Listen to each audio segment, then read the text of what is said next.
Assalamualaikum warahmatullahi wabarakatuh. Perkenalkan, nama saya Yahya Takia dari Prodi Teknik Industri, Fakultas Sains dan Teknologi dari angkatan 2024. Pada kesempatan kali ini saya ingin menjelaskan ilmu tafsir Al-Quran pada bab tafsir era tabi'in. Langsung saja. Yang pertama ada definisi pada era tabi'in. Tabi'in sendiri merupakan generasi yang bertemu langsung dengan sahabat Nabi dalam keadaan beriman dan meninggal dalam keadaan muslim. Akan tetapi mereka tidak bertemu langsung dengan Rasulullah. Jadi mereka hanya belajar dari para sahabat Nabi, kemudian para sahabat Nabi belajar langsung dari Rasulullah. Kemudian masa peralihan dari era tabi'in dimulai dari sekitar tahun 100 Hijriah atau setelah wafatnya sahabat terakhir yaitu Abu Tufail Al-Laisi hingga tahun 150 sampai 181 Hijriah. Generasi tabi'in merupakan jembatan yang menghubungkan pemahaman langsung dari para sahabat kepada kodifikasi ilmu tafsir formal yang terus berkembang hingga saat ini. Kemudian ada faktor pemicu perkembangan tafsir pada era tabi'in. Yang pertama yaitu terjadinya ekspansi wilayah dan islamisasi.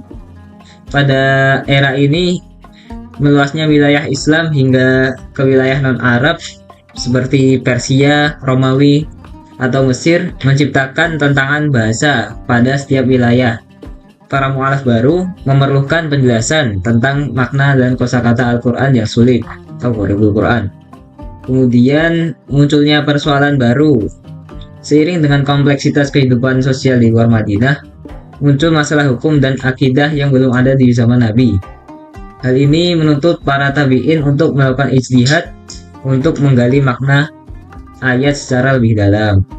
Ada pula kebutuhan rincian kisah terhadap kisah-kisah terdahulu. Al-Quran seringkali menceritakan kisah-kisah Nabi terdahulu secara global. Pada generasi tabi'in, mereka memiliki rasa ingin tahu yang besar terhadap rincian kisah-kisah tersebut, yang kemudian memicu dialog pada ahli kitab. Salah satunya adalah kisah Ashabul Kahfi. Kemudian terdapat peralihan tradisi. Pada masa ini terjadi peralihan tradisi dari tradisi lisan atau syafahi menuju tradisi catatan atau tulisan. Pada masa ini tafsir mulai menjadi disiplin ilmu yang terpisah dari ilmu hadis secara perlahan. Kemudian terdapat 5 pilar metodologi penafsiran pada masa tabi'in. Yang pertama ada Al-Quran bi Al-Quran, atau prinsip di mana satu ayat menjelaskan ayat yang lainnya. Para tabi'in pada masa ini mencari korelasi antara ayat yang bersifat umum dengan ayat yang bersifat khusus. Contohnya ada pada Quran Surat Al-Fatihah ayat 7 yang menyebutkan orang-orang yang diberi nikmat.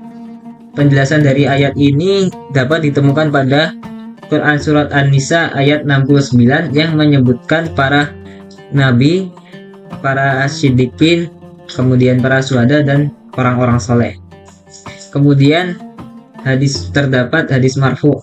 Pada pilar hadis marfu, penjelasan langsung dari Rasulullah Shallallahu Alaihi Wasallam diterima oleh para sahabat dan kemudian disalurkan kepada para tabi'in. Kemudian metodologi ijtihad sahabat. Bagi para tabi'in, pendapat sahabat adalah rujukan utama karena sahabat adalah orang-orang yang menyaksikan langsung peristiwa turunnya wahyu atau asbabun nuzul. Kemudian mereka juga orang-orang yang dijadikan tempat belajar oleh para tabi'in. Kemudian ada pilar ijtihad dan kaidah bahasa. Para tabi'in mulai menggunakan analisis kebahasaan seperti nahwu, shorof, dan balaghah untuk menentukan makna ayat, terutama bagi mereka yang ahli dalam sastra Arab. Ada pula unsur Israiliyat atau penggunaan informasi dari mantan atau pendeta Yahudi Nasrani yang masuk Islam seperti Abdullah bin Salam atau Ka'ab al-Ahbar untuk memperjelas konteks sejarah masa lalu. Ada pula karakteristik unik yang dimiliki tafsir era tabi'in, yaitu terdapat metode ijmali atau metode global. Pada masa ini, penafsiran masih bersifat praktis dan singkat. Mereka menjelaskan makna kata demi kata tanpa melakukan analisis filosofis yang terlalu panjang.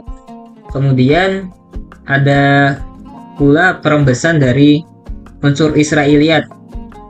Ini adalah ciri paling menonjol pada tafsir era tabi'in. Berbeda dengan sahabat yang sangat selektif, tabi'in cenderung lebih banyak menerima riwayat Israiliyat untuk memperkaya narasi kisah Al-Quran. Kemudian terdapat aliran mazhab. Di akhir era ini, perbedaan tafsir mulai dipengaruhi oleh kecenderungan teologis, seperti munculnya paham Qadariyah atau perdebatan tentang sifat Allah, yang mempengaruhi cara mereka memaknai ayat-ayat tertentu.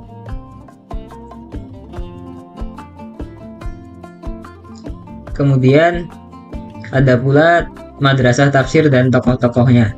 Yang pertama adalah Madrasah Mekkah, atau dikenal sebagai pusat studi tafsir paling terkemuka karena didirikan oleh Abdullah bin Abbas atau pakar tafsir nomor 1 di kalangan sahabat.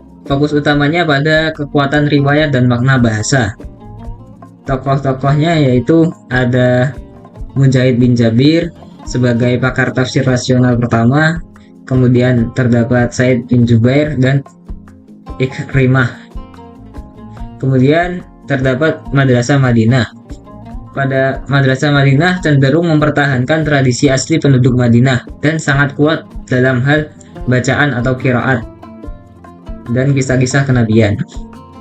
Tokoh-tokohnya ada Zaid bin Aslam, Abul Aliyah, dan Muhammad bin Ka'ab al-Qurazi. Kemudian ada madrasah yang selanjutnya adalah Madrasah Irak atau Kufah. Karena jauh dari pusat wahyu dan berada di lingkungan kosmopolitan, mereka lebih banyak menggunakan penalaran ahlur ra'yi atau untuk menjawab masalah-masalah baru.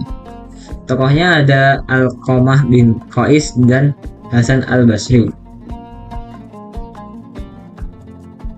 Kemudian kedudukan Israiliyat pada tafsir era tabi'in. Para tabi'in menggunakan Israiliyat terutama pada ayat-ayat kisah seperti detail Bahtera Nuh atau nama pemuda Ashabul Kahfi.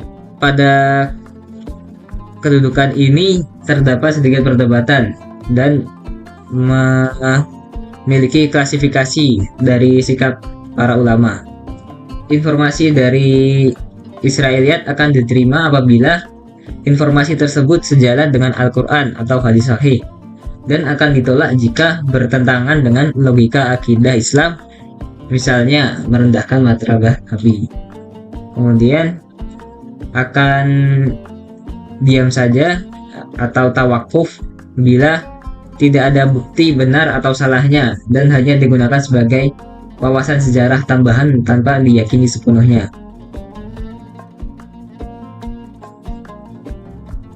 Kemudian terdapat perdebatan otoritas. Apakah tafsir tabi'in mengikat? Pendapat pertama dari Imam Ahmad, tafsir tabi'in bukan hujjah atau dalil yang mengikat karena mereka bukan penerima wahyu dan bisa saja berijtihad salah. Kemudian terdapat pada pendapat kedua dari mayoritas ulama, yaitu tafsir mereka sangat penting dan wajib dijadikan referensi, terutama jika para tabi'in bersepakat atau ijma'. Kemudian dari kedua pendapat tadi ditemukan titik tengah, yaitu jika mereka berbeda pendapat, maka pendapat tersebut tidak menjadi dalil atas satu sama lain, namun tetap menjadi khazanah penafsiran yang lebih dekat kepada kebenaran dibanding tafsir orang-orang setelah mereka.